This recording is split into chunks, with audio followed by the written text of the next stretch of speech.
Hello, hello. It is Elizabeth tuning in to today's Tasty Yes Tuesday.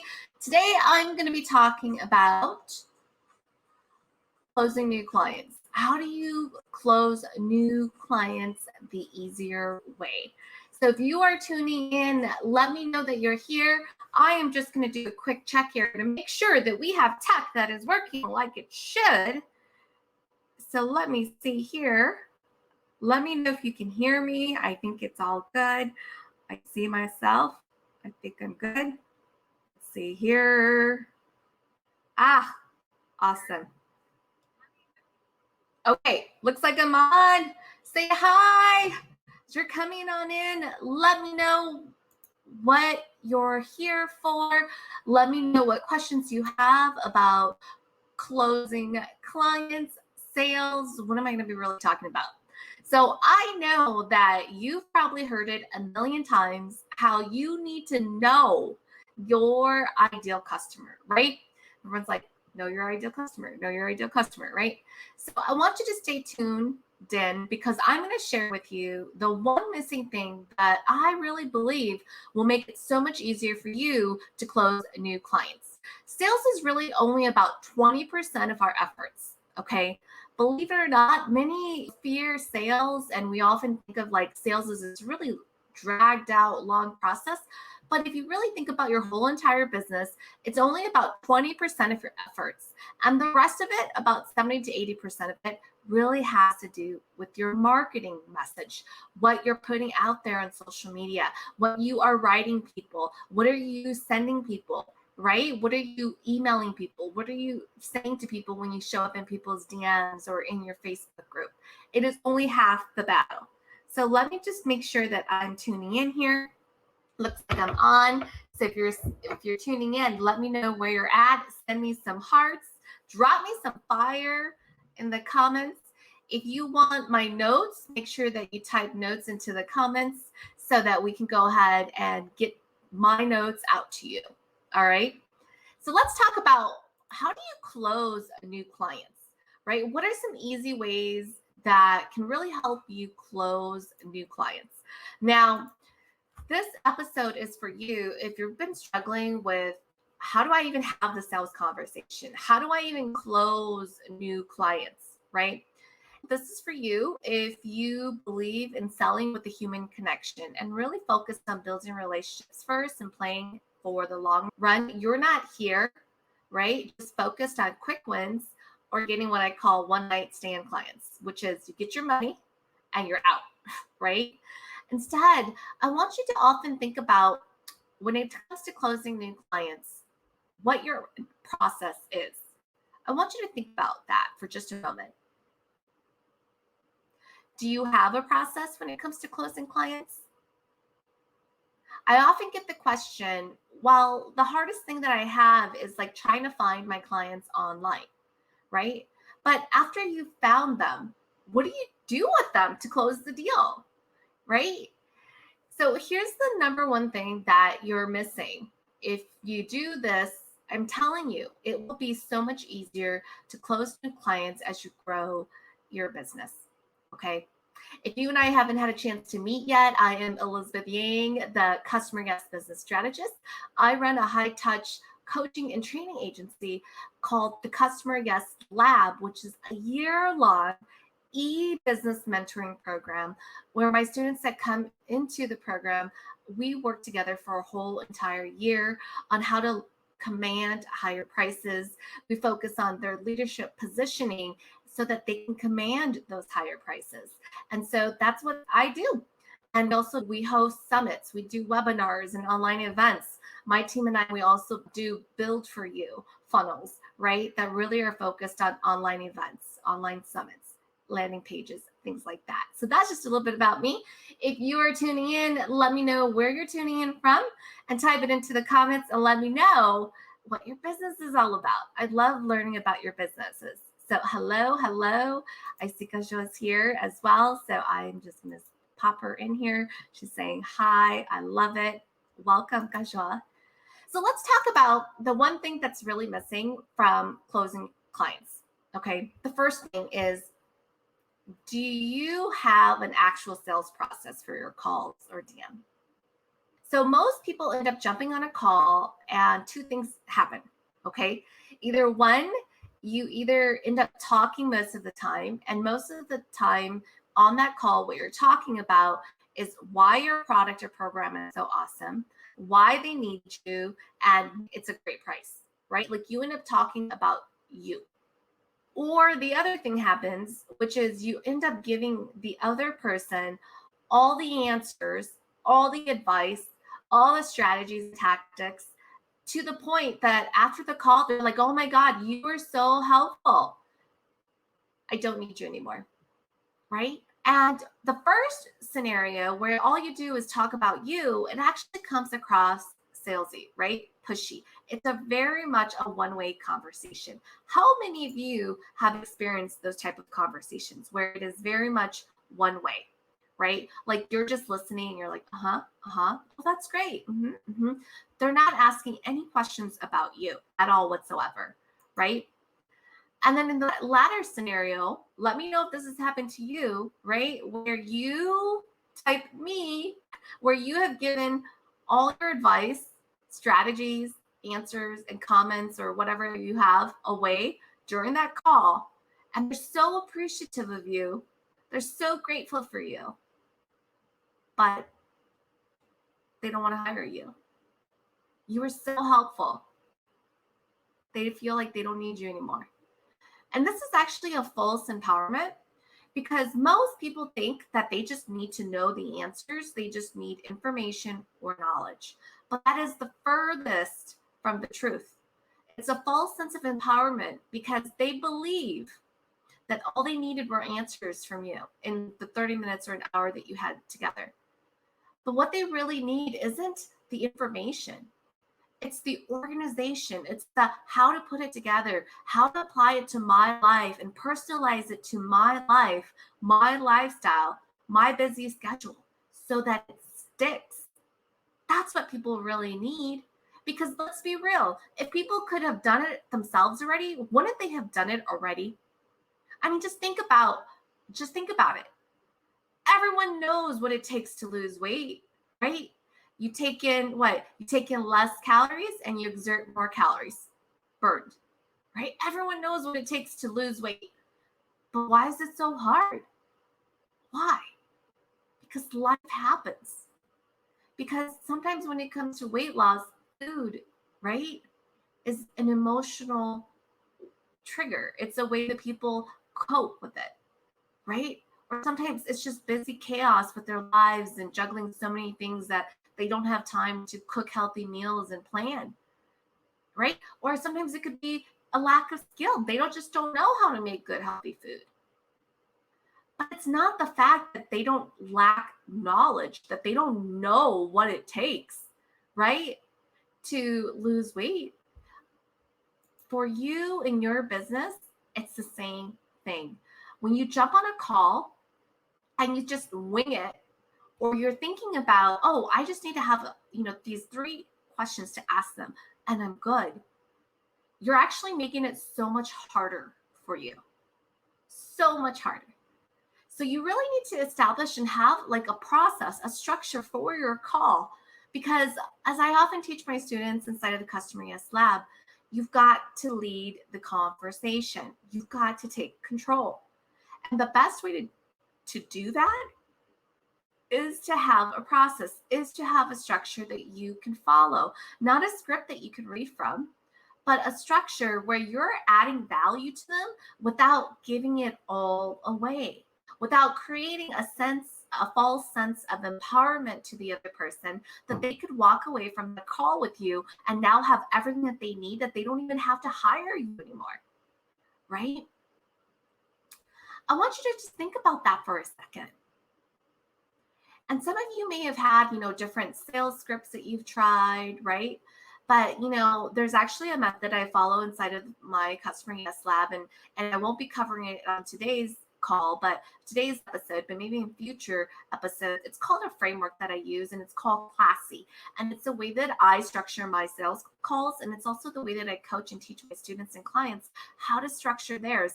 And it comes from our leadership pathway, Why? Because in many ways, a sales conversation is a two-way street. It's not just about you selling your programs and offers and services to them. It's also about them selling themselves to you. Yes. You should also be qualifying them and making sure they are the right customers to work with.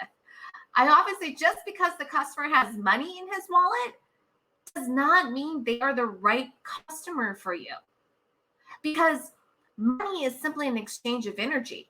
If you cannot look forward to the customers that you are working with and get excited, sharing their vision, helping them in building their dream, and you serving them, they are not the right customers for you.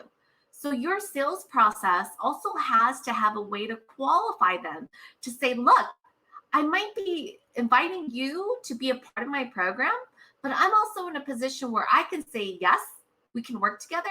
And I can also say, no, we're not going to work together. I'll give you an example. I once had a sales call with a woman that in the beginning, based on my research with her, she seemed like she would be a great fit, right? Just a great fit to join my Customer Yes Lab program. And while we were on the sales calls, right, there were a couple of things that she did that started to raise red flags for me. Okay. And one of them was really jumping on the call and just being completely rude and inconsiderate of our time together. What do I mean by that? She got on the call and she's like, "Oh, Elizabeth, I hope you don't mind. I need to get this out." I'm like, "Okay, sure." And that's not rude. Okay. I totally get it. Sometimes we go from call to call, right? And then all of a sudden we're like, trying to get things done. Totally get it. So that didn't even bother me. Right. And then after she was done, she came back on the call and she said to me, "Elizabeth, how long is this going to take?" Like with an attitude. And I was like, "Wait, hold up. You're the one that wanted to book this call with me. Now you're making it seem like it's a favor for you." And then the last red flag was when I asked her, "Why did you book a call?" And she literally said to me, "I wanted to do you a favor." Oh, no, no, no, no. Right. And so I ended that call. I said to her, "Look, I appreciate you booking this call with me, but this is to talk about your business. You told me that you had challenges and problems in your business, and I genuinely thought I could serve and help.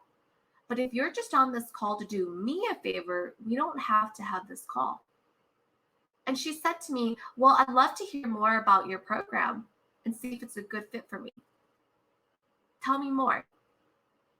And this is what I said to her. I said, one of the most important things about my program with my students, and I'm very protective, is the culture and the vibe. And it's important to me to have the right people coming into my program that are going to be a value add to the current students. And she's like, "Okay, well, tell me more." And I said, "I just don't think this is a good time for you." And she was completely surprised by that. But I knew, because I had a sales process, I had a structure that could qualify. And I like working with people who are just good human beings. Okay. Like good human beings. I don't mind a little bit of ego, but I'd like you to have a little bit of humbleness up in there too. Okay. But if you're coming in with a bad attitude, I know it all. My time is way more valuable. And if I'm investing or paying for your time, you need to do everything my way. That's a big no for me. That's a big red flag for me. I don't want to work with customers like that. And one of her challenges, she said to me, was working with customers who were so demanding of her time. And I just remember sitting there and thinking to myself, I can see that. You don't have boundaries. But I wasn't going to serve and tell her that on the call. Why? Because I had already determined, because I qualified that through a sales process, that she was not a good fit for me. And in my heart, even if I had determined that already, I would have still served. But if you're too busy to sit down with me for 30 minutes to talk about your business because you're doing me a favor, then I will do both of us a favor and in that call in like 10 minutes and get 20 minutes back because you're not doing me a favor, right? So it's so important that as you think about your business and you think about really how do I close new clients in easier, you've got to have a sales structure. You've got to have a way to qualify them. Okay. That's really the first key. All right. Now, I want you to think about what would it be like if you continue wasting your time, effort, and money and energy doing what's not working for you right now, right? If you've been in your business, right, you've been challenged with how do I even get people to book a call with me? How do I even like have that sales conversation with them, right? Or how do I even get into people's DMs and how do I even have that conversation with them? Then I'd like to invite you to join me for my closing new clients doing sprint that's happening next week. I am so excited about this because here I am showing up and going to be walking alongside you, guiding you, folks, to be able to do this together. And this is an opportunity for you to come into an implementation workshop with me, work alongside me, and be able to really take that opportunity to really do this, build your sales process quickly. Because when do results happen, folks? Results happen in the doing, right? Results happen when you're actually building. And as much as I can teach you or coach you or give you all the information, right, for you to build this, what I have found is that if I implement alongside with you and you and I step into a virtual room and you and I, right, take the chance to actually sit down and while I'm teaching you this, you're actually doing that, you are going to get the results that you want. So can I tell you a little bit more about this? Let me know if you're watching. Say yes. Are you ready for me to tell you more about this? Let me know in the comments, okay? So during our time together on June 10th and 11th, what we're going to be doing is we're going to literally do two things. The first one, the first day, what we're going to do is we're going to nail down your ideal clients, and I'm going to do a price check on your latest offers. Okay, we're just going to do a quick check to say, okay, what are your prices for your offer? Are you increasing them? Are you decreasing them? Like, when was the last time that you thought about your ideal client, your MVP? Okay, and then we're going to look at your offer and see what else can you make, what else can you do to make it into a yes-worthy, irresistible offer. And then we're going to create an action plan so that you can actually reach out to your clients or leads to follow up literally during the doing sprint. How awesome is that? Because I'm all about results. Then day 2, I'm going to walk you through some ways to help you get organized, to create a space and system to actually follow up with new ideal clients. Guess what? You actually have to create space to receive. You got to create space to follow up with your leads. You got to create space to actually have people be able to book a call with you on your calendar. Because if you don't, how do you get calls? How do you get sales calls? You just don't, right? And then we're also going to be creating your sales discovery questions. And literally, I will be helping you write your emails that you'll be emailing these people. Like, we're going to get this done, like literally get it done. And so you'll have about a week to implement everything that we're doing in the doing sprint. And then the following week, which is what, June 17th, we're then going to jump on a call for Q&A, right? A private Q&A session where I really help fill in the gap. And this is a great way for you, my friend, to build the sales process, to build those sales discovery questions, to get organized around how do I close deals? How do I follow up? What are some basic essentials that I need so that I can close new clients easier? And I'm going to tell you that the first time that this is new to you, it's going to be a little bit of work because you don't have a process down. You don't have systems down. You don't have a way to do this, right? But as soon as you're done building it the first time, it's literally repeat, repeat, repeat, repeat. rinse, repeat, rinse, repeat, rinse, repeat. And then that's it. That is it. All right. So what we're going to do during our 2 days together is we're literally going to walk through how to close new clients. And you're going to be creating the sales discovery calls. You're going to be creating the emails that will go out or the DM that will go out, right? You're going to literally be creating the messaging to say, hey, you MVP, I'm looking for you. And here's how I can help you, right? And so this is happening on June 10th, and my team and I will be dropping the link. We'll update our up here. We'll be dropping the link in the comments. How many of you are excited about that? Let me know in the comments. Say yes.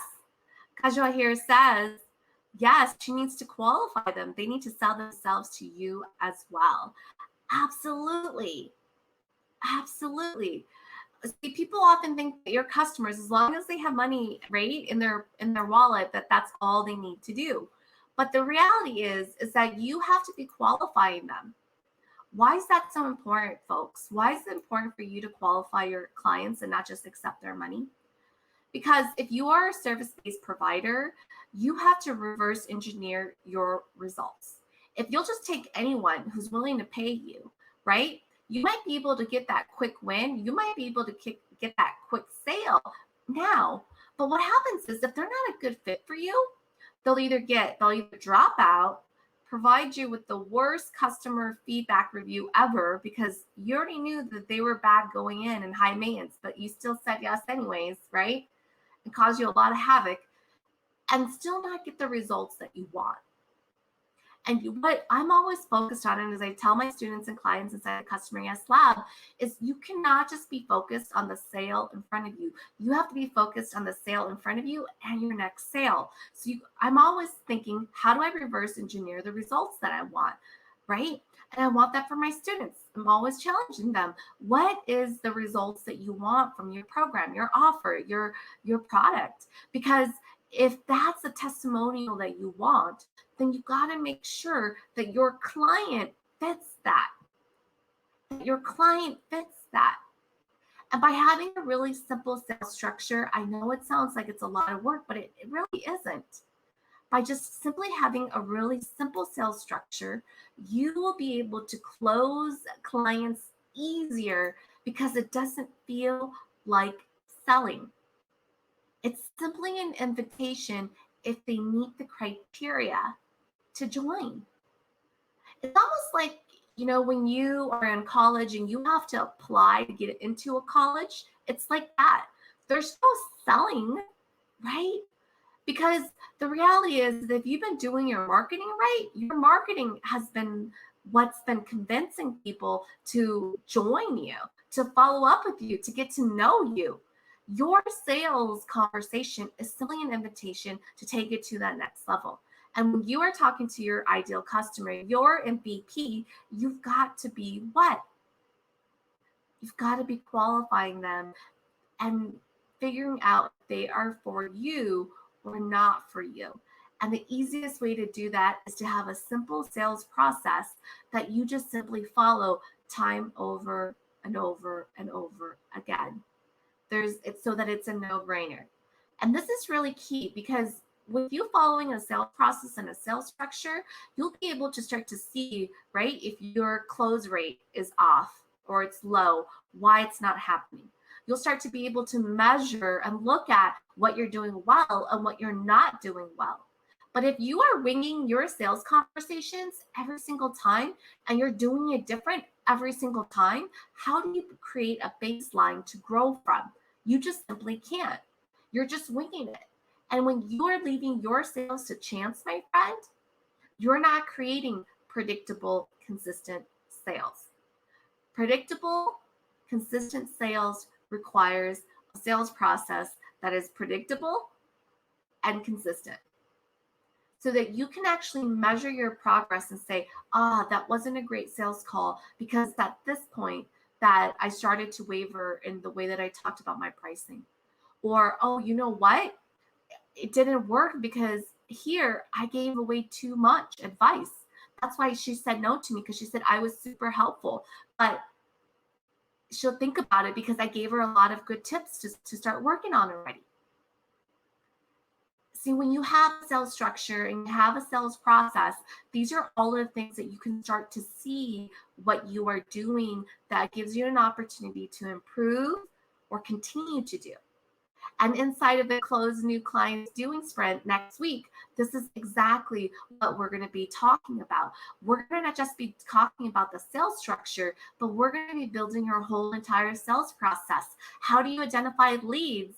And how do you begin to nurture them, right? And how do you start to line up your offer and your discovery questions so that when you get them on a call and invite them to join you on a call, you actually know what to say and you know who you're looking for and who you're not looking for, right? And you're actually going to be creating space to start to create time in your calendar, physically, your space in your office to follow up, to capture new leads that are coming in, to follow up with clients that are either current or existing or new, right? These are all of the things that I want you to think about inside of your business as you're looking to grow your business. What will it take for you to close new clients? And you need to be able to have a consistent sales process to be able to do that. Because consistency and predictable sales happen when you can consistently show up and you have fine-tuned your systems and your process to a point where they've now become predictable. This is the easiest way to close new sales, my friend, is to create a sales process so that you can literally just follow it. Oftentimes in sales, we get so much into our head, right? Where we're like, either you've had a bad day or you start to doubt yourself. Sometimes I hear a lot from my students about how they're feeling like an imposter syndrome. They're feeling like an imposter. They're feeling like, oh my gosh, my price point is too high. Their emotions and their mind starts to get away from them. And then on that call, they start to waver. And that is not when you want to waver on a sales call, okay? But when you have a process and a structure, even when you're not feeling like it, even when you start to have self-doubt that comes up in that moment, because you have a structure, it keeps you on track. It keeps you targeted, right? It keeps you knowing that you can, even though you might feel this way or you might have self-doubt that's coming up, that you just have to stick to the process and it will help you get through it. That's really the key. And when you come to the doing sprint that's happening next week, that's going to be what we're going to be tackling, right? We're going to be doing my follow-up formula where I'm going to be sharing with you how do you follow up sales strategies to design to attract and follow up with your clients, right? And then we're also going to be working co-creation. I'm going to give you a workbook so you can literally learn, create, and have something that you can apply to your business immediately and keep with you. And then we're going to have a conversation about pricing. How much is too high? How much should you price, right? And then you're going to be able to keep all of these recordings for future reference, right?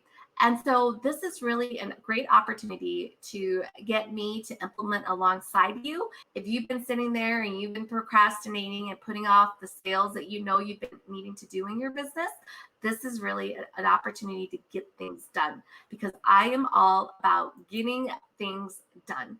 All right. So with that, I'm going to sign out. And so what is the easiest way for you to close new clients?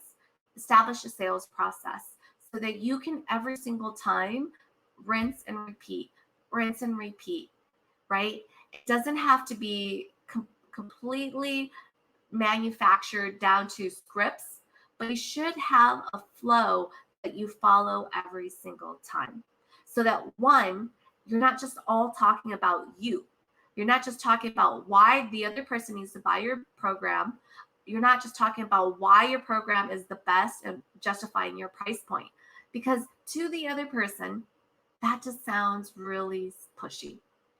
Or two, you don't give it all away. You give it all away, all your best tips, all your advice, and all the answers during that sales call. And by the end, even though you may have served, you're not going to get the yes. You're not going to get the sale because you over delivered during a sales conversation. You did not create the gap that they still need you, that they still need you. Therefore, they should hire you, buy from you. That's really the key with a sales conversation. It's not just to sell your product, it's to show up and serve and listen and give some advice, but not give so much advice that you leave that person feeling like they are falsely empowered.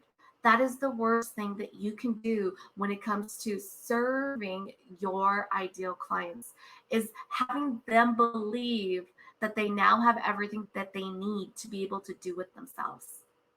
It is a false sense of empowerment.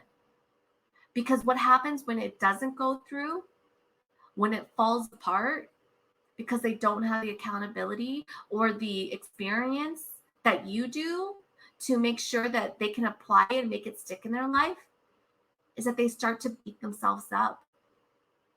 They start to believe that they're just not smart enough, good enough, or enough. Why can't they just get this? It's so simple to understand. Why can't it just work for them? There's something wrong with them. They must be procrastinating too much. They must not be good enough. All of that. When you falsely empower clients, this is what happens. And I don't want you to do that, right? I don't want you to do that. I don't want you to falsely empower your clients and leave them after things fall apart, that they feel like they have failed. When the reality is, it's not that they have failed. They just maybe didn't know the right sequence or order to follow through on those tasks or information. Or maybe what they really needed was encouragement and accountability, but they didn't have that. Or maybe what they really needed was because they had so many things going on in their life, on their plate, that they just needed you, the expert, to come in and say, okay, here are just the two things that I want you to focus on and hone in on, because if you shift these two things, everything else on your plate will shift. Most people try to shift everything that's on their plate when they change their habits and behaviors, and that just doesn't work. But experts know the right thing for people to focus on, and they really need you. They really need you as the expert to show up in their life, teach them, give them the answers, but hold them accountable, challenge them, and stretch them to grow and apply what you're teaching them into their life so that it becomes an everyday habit. It's not a yo-yo diet. It becomes a lifestyle where you're eating healthier if you're trying to lose weight, where you're becoming more active if you're trying to lose weight, and you pass along lifelong skills to your kids on healthy habits and a healthier lifestyle. That's what health coaches and trainers really want, isn't it? So if you feel like you've been, dabbling in this for a while and you're still struggling with the structure, you might even be saying, Elizabeth, I'm super creative. I'm just not that structure kind of person. I work with a lot of creatives, and I often say you may not need that structure, that rigid structure, but you sure do need guardrails to make sure that you don't fall off that cliff. We all do. So my team and I will be posting this link. Join me, check it out, reach out if you have any questions. If you want my notes for today's live episode, type notes into the comments. My team and I will get those out to you. Until then, I will see you next week, same place, same time. Take care now.